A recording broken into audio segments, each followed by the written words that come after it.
looks better than yesterday. Good. Now, we'll just get a picture there.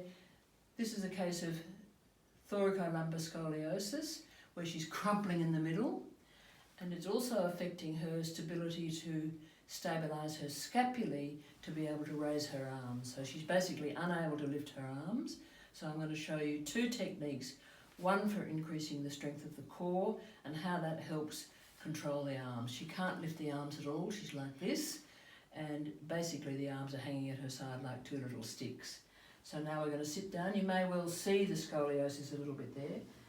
So the first way is to strengthen through your tummy, and I have another video on this called the 1 minute morning ritual, where you just, and she's quite good at that, where you literally sliding the spine from left to right like a skipping rope through the middle there, and that lifts her out of her pelvis. I like her to do this. I like her to do this every time she gets up from lying down. Now, because her back is bad, she can't really stand for 10 minutes to cook in the evening. She crumples and the pain is terrible around here and down her legs. So what I want her to do every time she gets up from lying down, which she has to do, is to do this little ritual where she switches on her core. So she's doing that beautifully. You can see her doing that, and you can see her tummy going in already, which is wonderful. Now, I never wanted to lift her arms like this because the leverage is too long. What I want her to do is stabilise the scapulae, which happens through stabilising the core by doing this.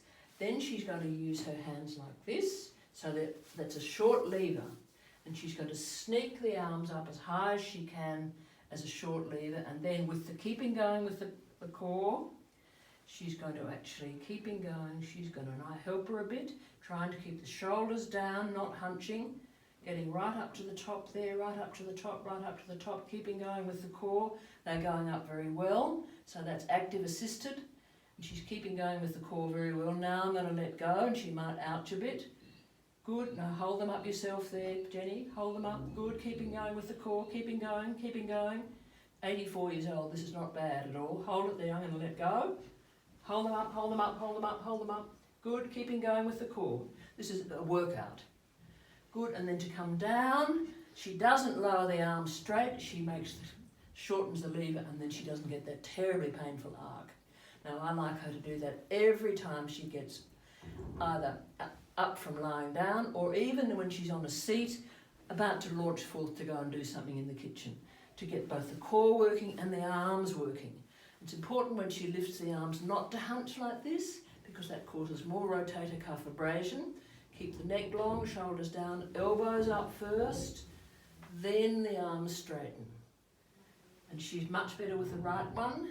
Keep going with the core, keep going with the core. Good. You see how she's going up better now? Keeping on the arms up there. And there. Keep that, hold this one up too. That's it. And the shoulders aren't quite so hunched.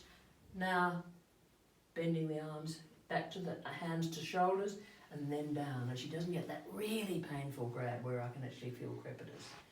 And there we go. Good girl.